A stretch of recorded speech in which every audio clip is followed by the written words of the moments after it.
Good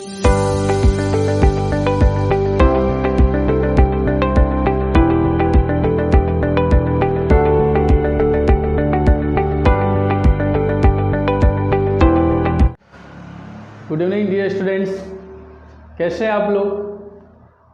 आप लोगों ने दिवाली मनाया, कैसी रही दिवाली आपके लिए? तो आप इस दिवाली में जो है कुछ जो है पूजा वूजा किए होंगे, मिठाइयाँ खाए होंगे। तो हालांकि ध्यान ये देना है कि पूजा पाठ जो है करिए, लेकिन पढ़ाई भी अपनी जो है उतनी ही बेहतर करिए, क्योंकि आप पढ़ेंगे तभी आगे बढ़ेंगे। ओके स्टूडेंट्स, तो देखिए लास्ट में हमने पढ़ाया था कलेक्टिव नाउन के टाइप्स को हमने रन किया था, लास्ट टॉपिक हमारा जो था। तो टाइप्स में उसमें हमने बताया था ग्रुप कलेक्टिव नाउन के बारे में, याद है आप लोगों को? तो ग्रुप कलेक्टिव नाउन में क्या ध्यान देना था उसमें कि ग्रुप कलेक्टिव नाउन में दो फैक्ट हमने लिखाए थे। तो फर्स्ट फैक्ट क्या था कि इट इज ऑलवेज, ठीक है ना, it is always plural and gets plural verb. तो वो हमेशा, जैसे पब्लिक था, ठीक है ना, पब्लिक था, पीपल था, पिजेंट्री था, जेंट्री था, ये सारी चीज़ों का मैंने मेंशन किया था। तो ये वर्ड ऐसे होते हैं, ठीक है ना, ये हमेशा प्लूरल माने जाते हैं और इनके साथ हमेशा प्लूरल वर्ब प्रयुक्त होती है। सेकंड फैक्ट हमारा ये था कि एस और ई S is not used with it. कहने का मतलब कि इस नाउन में जो है एस या ई एस या आई ई एस जोड़ करके जो है इसको प्लूरल बनाया ही नहीं जाता, ये प्रोसेस इसके साथ नहीं होता, ना ही ये जो है इस प्रक्रिया को जो है नहीं बनाया जाता। रीजन इसमें ये है कि ये पहले से ही ऑलरेडी प्लूरल माने जाते हैं। ओके, और उसमें एक वर्ड आया था मेंशन, उसके बारे में करनी है, ठीक है ना। तो नोट डाल के आप लिख सकते हैं, यहाँ पे हम बता दे रहे हैं उस चीज़ को नोट में। ओके स्टूडेंट्स, तो ध्यान ये देंगे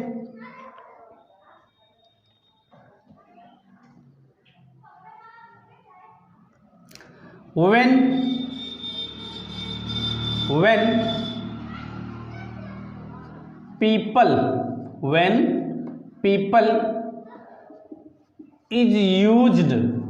people is used as the meaning of country, क्या dear students? Country.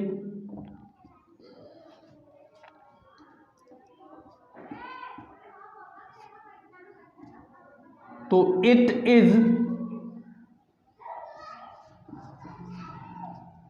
Considered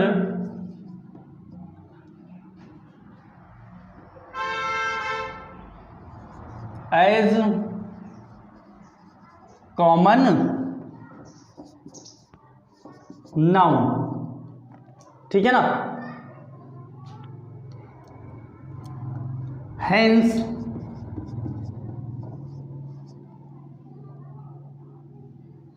we can use it as singular। Common में क्या होता है डियर? सिंगुलर भी प्लूरल भी, एज सिंगुलर और प्लूरल, ठीक है ना।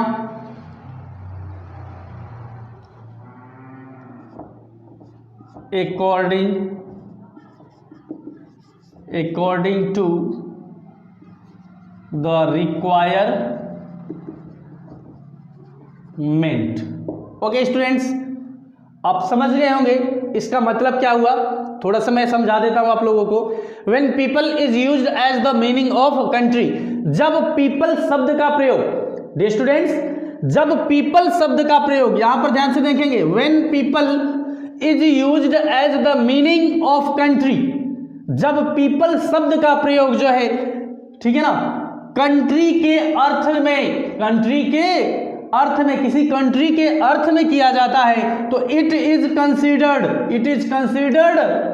As common noun. तो यह कॉमन नाउन जो है समझा जाता है। हेंस इस तरह से वी कैन यूज इट, हम लोग इसका प्रयोग कर सकते हैं एज सिंगुलर और प्लूरल। सिंगुलर या प्लूरल की तरह जो है अकॉर्डिंग टू द रिक्वायरमेंट, जरूरत के अनुसार से। ओके, बात समझ में आई? तो ध्यान दीजिए, एग्जाम्पल के तहत समझ सकते हैं।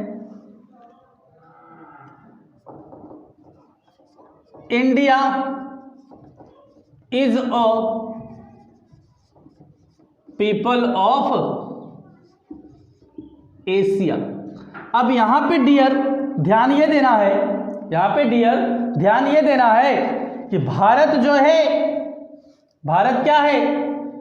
ए पीपल ऑफ एशिया, एशिया का एक क्या है? देश है, राष्ट्र है। तो यहां पर इस पीपल का मतलब लोग नहीं है डियर, ठीक है ना। पीपल का तात्पर्य यहां पे किससे है? कंट्री से है, देश से है या राष्ट्र से है। ओके, अब सभी को समझ में आ रही है बात? तो इस प्रकार का जब यूज होगा तो देखिए यहां पे आर्टिकल भी लग गया और पीपल का वर्ड जो है यहां पर किसके तहत हुआ है? कॉमन नाउन की तरह। कॉमन CN का तात्पर्य कॉमन नाउन की तरह बिहेव किया है। ओके, दूसरा हम समझ सकते हैं, India, China,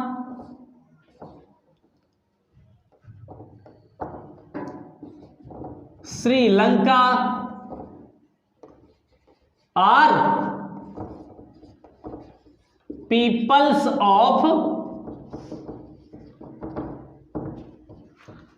Asia, peoples of Asia. अब यहां पे देखें, इंडिया, चाइना, श्रीलंका, 3 कंट्री का नाम यहां पे आया ना, तो पी भी लगा है, इससे तो कोई फर्क नहीं पड़ता है, प्लूरल वर्ब है, 3 है तो प्लूरल ही लगेगी डियर, ये तो आपको पता होगा। लेकिन यहां पर ध्यान देना ये है कि यहाँ पे पीपल्स जो है ये क्या है? कॉमन नाउन की तरह, और ये यूज कैसे हुआ है? PN की तरह। PN बोले तो प्लूरल नंबर, एस लग गया है पीपल में ना। ओके, आपको बिल्कुल समझ में आ गया होगा कि पीपल का वैसे तो ऑलरेडी ये जब ग्रुप में होता है, ग्रुप कलेक्टिव नाउन की बात कर रहे हैं डियर, जब ये ग्रुप में होता है तो ये ग्रुप कलेक्टिव नाउन के रूप में होता है, तो हमेशा ये प्लूरल सब्जेक्ट माना जाता है और इसके साथ हमेशा प्लूरल वर्ब प्रयोग की जाती है। लेकिन जब पीपल शब्द का जो है, पीपल शब्द का जब अर्थ जो है किसी कंट्री के रूप में होता है तो it is considered as a common noun, hence we can use it as a singular और plural according to the requirement, जरूरत के हिसाब से। ओके, बिल्कुल समझ में आ गया? चलिए नेक्स्ट देखते हैं। चलिए, तो थर्ड हमारा क्या था? 3 टाइप्स का हमने बताया था। Distributive,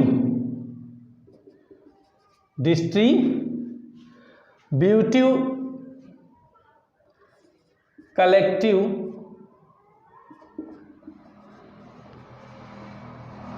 noun. ओके स्टूडेंट्स, क्या बताया था हमने? डिस्ट्रीब्यूटिव। तो डिस्ट्रीब्यूटिव क्या होता है ये ध्यान दें। जैसे देखिए, डिस्ट्रीब्यूट का मतलब ही होता है, डिस्ट्रीब्यूट वर्ड जो होता है ना, ध्यान से समझिए, डिस्ट्रीब्यूट का डिस्ट्रीब्यूटिव जो है, ओके, तो डिस्ट्रीब्यूट से बना है ये शब्द। किससे? डिस्ट्रीब्यूट। और डिस्ट्रीब्यूट का मतलब होता है बांटना। क्या होता है डियर? बांटना। पुनः जो है इसमें क्या लग गया है? IVE जुड़ गया है, मतलब डिस्ट्रीब्यूटिव यहां पे बना दिया गया है, ठीक है ना। डिस्ट्रीब्यूटिव का मतलब बांटने वाला। ओके, बात समझ में आ रही है? तो ध्यान से समझिएगा, इसमें हम लोग क्या सीखने वाले हैं। पहले लिख लीजिए इसको, रेडी रहिए। तो देखिए यहां पे डेफिनेशन इसकी देख लेते हैं। A collection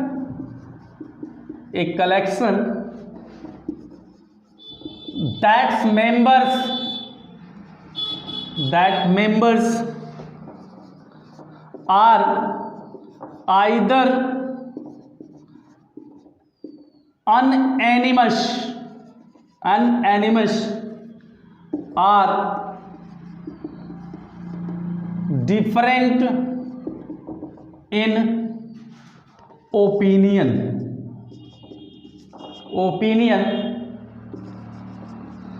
There is no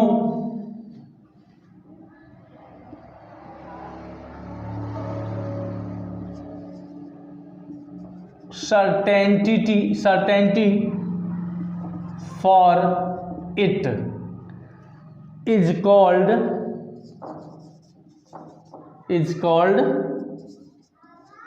distributive collective noun। Okay students, यानी ए कलेक्शन ऐसा समूह दैट्स मेंबर्स जिसके सदस्य जो हैं आर आइदर अनएनिमस का मतलब होता है एकमत, या तो एकमत हो सकते हैं अथवा डिफरेंट इन ओपिनियन, अथवा वे अपने राय में जो है, अपने डिसीजन में जो है वो अलग अलग होते हैं। देयर इज नो सर्टेनिटी, ठीक है ना, इसमें जो है इस निश्चितता नहीं है। ऐसे समूह को जो है क्या कहते हैं? डिस्ट्रीब्यूटिव कलेक्टिव नाउन कहते हैं। ओके, बात समझ रहे हैं? Are you getting my point? Now देखिए इसमें जो है यहां पे नोट में लिख सकते हैं, नोट में अंडर इट, इसके अंतर्गत जो है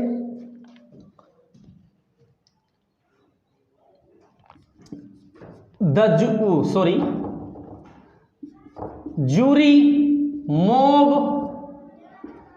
क्राउड लिखा है dear, CROWD, crowd, council,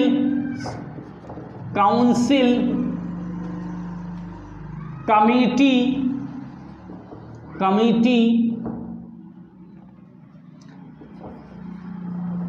government,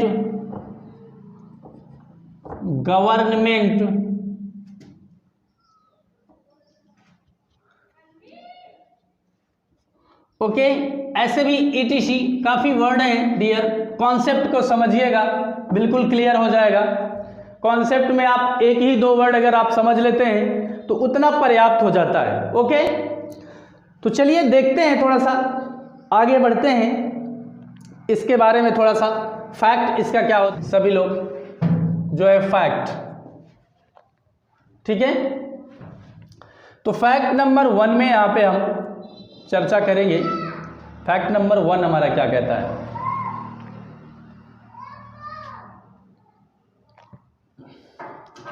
if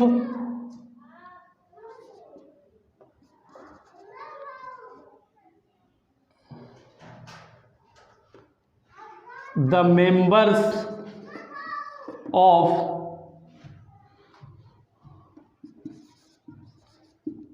distributive collective noun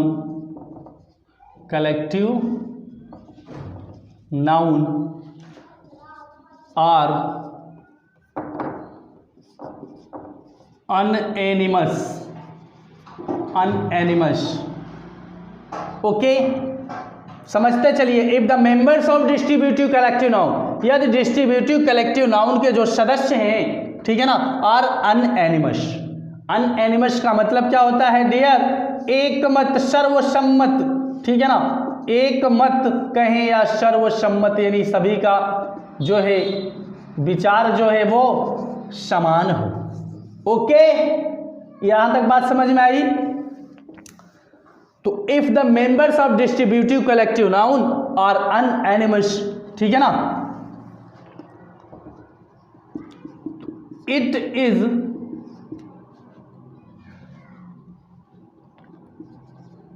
used as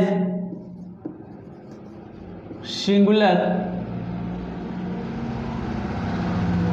and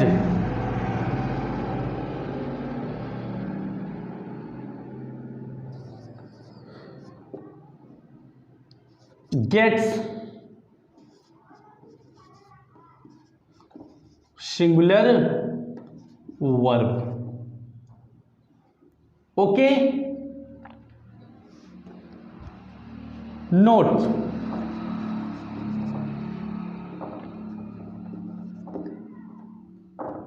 in this condition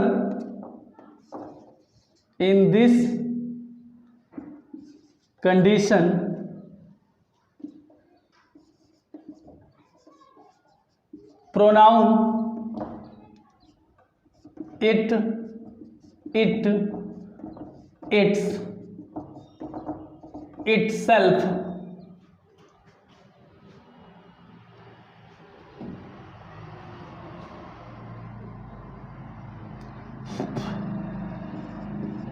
form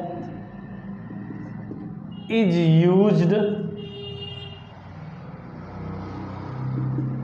with it। Okay students, यहां पे देखिए, यहां का मतलब यहां पे इस सिचुएशन में आपको बताया गया है, एकदम बिल्कुल अंदर घुस करके बताया गया है, ठीक है ना, कोई भी पॉइंट आपको छूटेगा नहीं। That's my promise.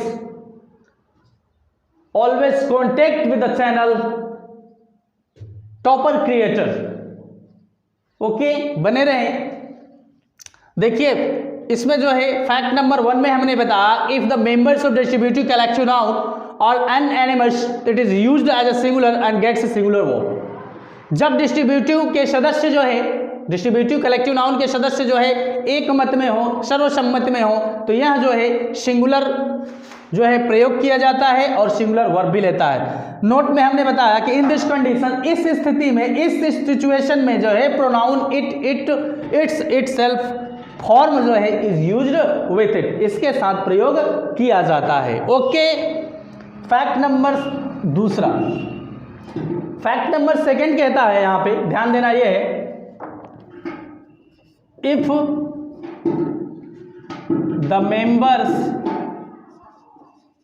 The members of distributive collective noun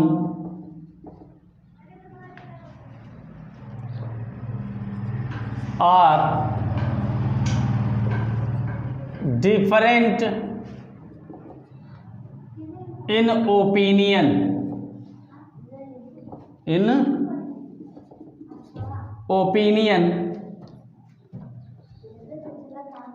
okay, it is used as plural, it is used as plural and gets plural verb। बात समझ में आ रही है? ध्यान से देखेंगे यहां पे सेकेंड पॉइंट, हमारा सेकेंड फैक्ट जो कहता है कि if the members of distributive collective noun are different in opinion, मतलब अपने विचारों से बिल्कुल अलग अलग हो, ठीक है ना, it is used as plural, ठीक है ना, उस स्थिति में जो है यह प्लूरल समझा जाता है एंड गेट्स प्लूरल वर्ब, और प्लूरल वर्ब उसके साथ जो है प्रयुक्त होता है। ओके, तो यहां पर नेक्स्ट देखते हैं आगे जो है, इसमें नोट में जो है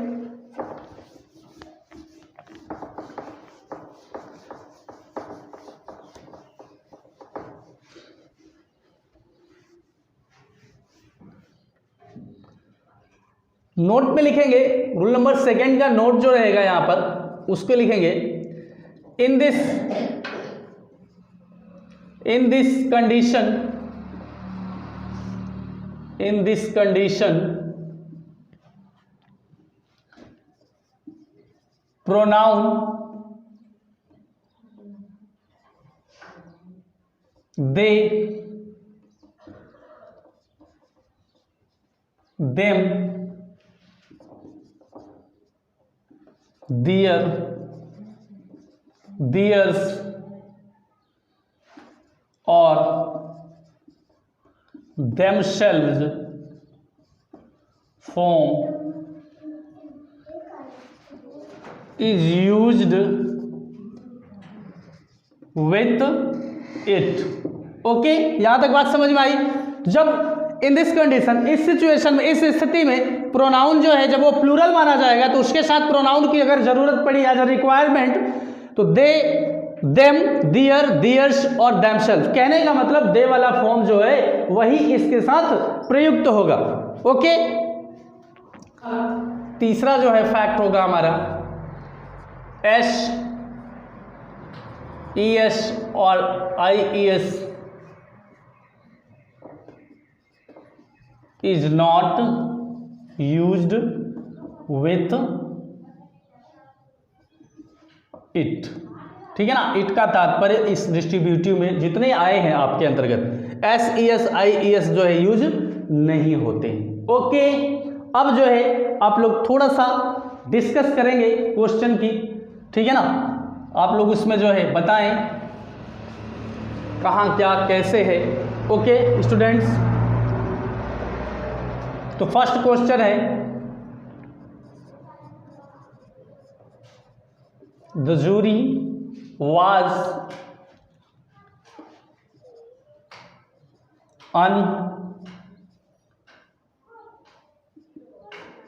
unanimous in their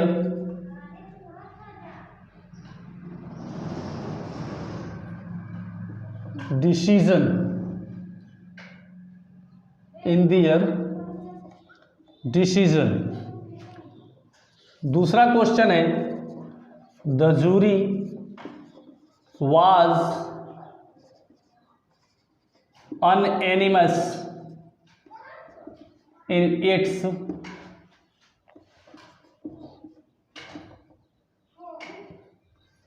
डिसीजन। तीसरा क्वेश्चन है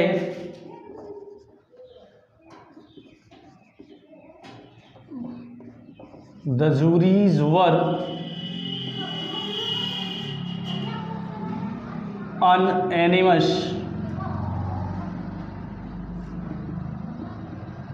in their decision. Now, अब आप लोग बताइए, now tell me which sentence is correct and which sentence is incorrect. Now देखिए फर्स्ट में देखिए दिया है the jury was unanimous in their decision. Okay, तो पहला सेंटेंस क्या कह रहा है कि जूरी का मतलब क्या होता है डियर, जूरी का मतलब क्या होता है आप लोग जानते हैं।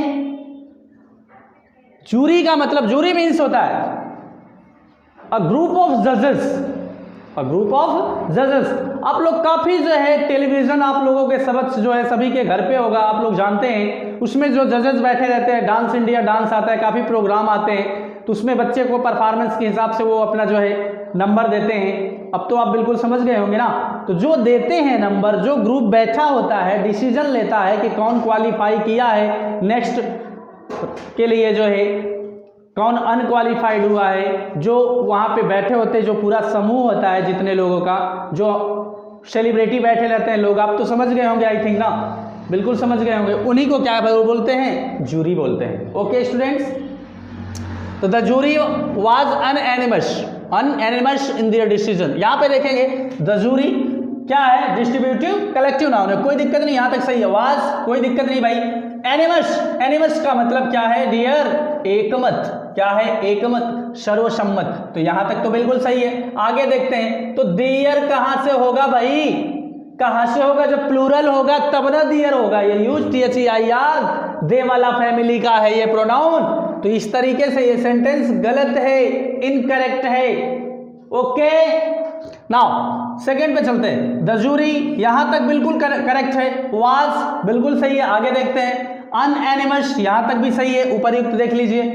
इन इट्स डिसीजन, जी हाँ, जब सिंगुलर होगा ये तो इसके साथ कौन सी फॉर्म लगे प्रोनाउन का, इट, इट्स, इटसेल्फ वाला फॉर्म लेंगे, डिसीजन, अपने निर्णय में, ठीक है ना। तो यहाँ पर ये सेंटेंस बिल्कुल ऑथेंटिक है, ठीक है ना, अनडाउटेडली ना, the given statement is absolutely correct. Okay, third में देखते हैं द जूरीज, बिल्कुल भैया आगे जाने की जरूरत नहीं है, द जूरीज हमने थर्ड में क्या बताया, SES और IES is not used with it. Okay, are you getting my point, do you listen what I am saying ना। तो ये सेंटेंस तो यहीं पे रॉन्ग हो जाता है, आगे देखने की जरूरत ही नहीं है, तो बिल्कुल गलत है। ओके, आपको समझ में आ गया, आपको समझ में आ गया। तो यहाँ पे जो है आपका जो है जो कलेक्टिव नाउन का पार्ट है आपका फिनिश होता है। आगे चल करके जैसे ही हम लोग नाउन के पार्ट को खत्म करेंगे, आपको जो है बेहतरीन रूल्स की दुनिया में जो है लेके चलेंगे नाउन के आगे जो है। अभी तो हम सिर्फ नाउन में 2 पार्ट होते हैं, उन 2 पार्ट में से सिर्फ एक पार्ट की हमने जो है चर्चा किया है, नाउन में हमने स्टार्ट में जो हमने फर्स्ट वीडियो जो नहीं देखा होगा वो जो है जा करके वीडियो देख ले हमारा, ठीक है ना। उसमें हमने बताया था कि नाउन के दो पार्ट होते हैं, कौन कौन से होते हैं भाई, ठीक है ना, काउंटेबल नाउन और अनकाउंटेबल नाउन। तो आज काउंटेबल नाउन का जो है सेशन हमारा यहाँ पे खत्म होता है। हम उम्मीद करते हैं कि आपको बहुत कुछ मिलेगा। ओके, चैनल के साथ आप बने रहिए, बिल्कुल डोंट फॉरगेट स्टूडेंट, ध्यान से सुनेंगे, don't forget like share and subscribe. Okay.